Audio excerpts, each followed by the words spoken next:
मुस्लिम League मटनेर मंडलम president जनाब अंसारी तिलंगरी साहिब, जिला Youth League उपाध्यक्ष बीएन मोहम्मद साहिब,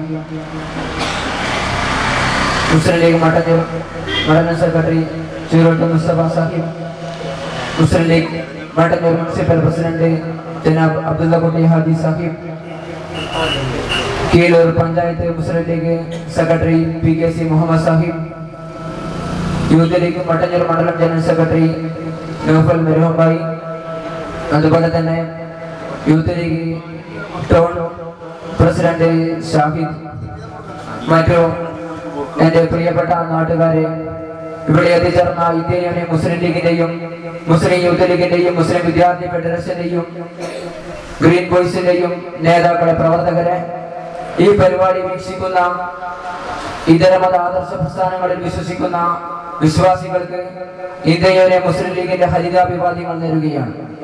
കരുണയുള്ള യുവത സമൂഹത്തിന്റെ പ്രാർത്ഥന എന്ന മുദ്രാവാക്യം ഉയർത്തിപ്പിടിച്ചുകൊണ്ട് കൊതേരി ശാഖാ കമ്മിറ്റിയുടെ ആഭിമുഖ്യത്തിൽ ഇവിടെ റിലീഫ് പ്രവർത്തനം സംഘടിപ്പിച്ചു വരികയാണ്.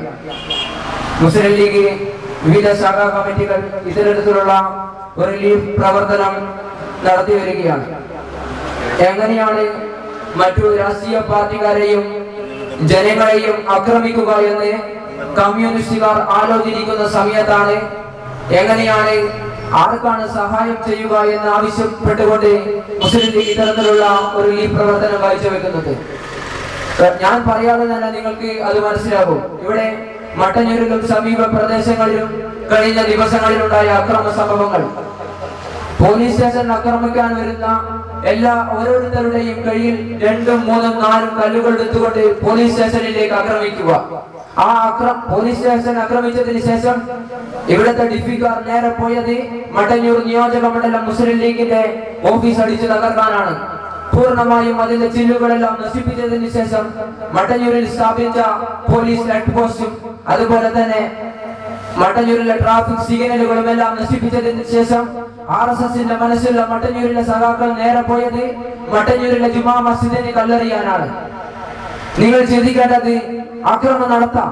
ഇവർ ആക്രമണം നടത്തുന്നത് എന്തിനാണെന്ന് വെച്ചാൽ ഇവിടുത്തെ ജില്ലാ സെക്രട്ടറിയായ വികലാംഗനായ മൂലക്കുരുവും മൂത്രക്കടച്ചിലുമുള്ള P. ജയരാജനെ അറസ്റ്റ് ചെയ്തതിനാണ് പോലും. പാവപ്പെട്ട ജനങ്ങളെ ഇങ്ങനെ ബുദ്ധിമുട്ടിപ്പിക്കാം. നമ്മുടെ പാവപ്പെട്ട കഴിഞ്ഞ ഫെബ്രുവരി 20-ാം തീയതി നമ്മുടെ സഹപ്രവർത്തകൻ പ്രിയപ്പെട്ട അരികിൽ അബ്ദുൽ ഷുക്കൂറിനെ വയലിൽ വലിച്ചിട്ട് വെട്ടി കൊലപ്പെടുത്തിയപ്പോ ഈ ഒറ്റക്കയ്യൻ ജയരാജൻ എന്ന് പറഞ്ഞത്, ഇവനെയാണ് ഞങ്ങൾ കൊന്നത്, ഇവനാണ് എന്റെ കാറിന്റെ ക്ലാസ്സിൽ പൊടിമണ്ണ് വാരിയിട്ടിയത് എന്ന് പത്രം ഇടിച്ചുകൊണ്ട് ദേശാഭിമാനി പത്രവും എടുത്ത് ജയരാജൻ ഇങ്ങനെ പ്രസംഗിക്കാം. മാത്രമല്ല ഈ ഒറ്റക്കയ്യൻ പറഞ്ഞത് യുവമോർച്ചയുടെ സംസ്ഥാന ഉപാധ്യക്ഷൻ KT ജയകൃഷ്ണ മാസ്റ്ററെ 4ാം ക്ലാസ്സിലെ വിദ്യാർത്ഥികൾക്ക് മുന്നിൽ വെട്ടി കൊലപ്പെടുത്തിയപ്പോ ആ കേസിലെ പ്രതികളെ പുഷ്പം പോലെ സുപ്രീം കോടതിയിൽ നിന്നും ഞങ്ങൾ ഇറക്കിയിട്ടുണ്ട് എങ്കിൽ കേസിനെയും കോടതിയെയും കാണിച്ച് ഭീഷണിപ്പെടുത്തണ്ട എന്ന് P. ജയരാജൻ എന്ന് പറയുകയുണ്ടായി. മാത്രമല്ല ഇങ്ങനെ അക്രമ പ്രവർത്തനം നടത്തിക്കൊണ്ട് കോടി രൂപ കേരള സർക്കാരിന് നഷ്ടമായിരിക്കുകയാണ്.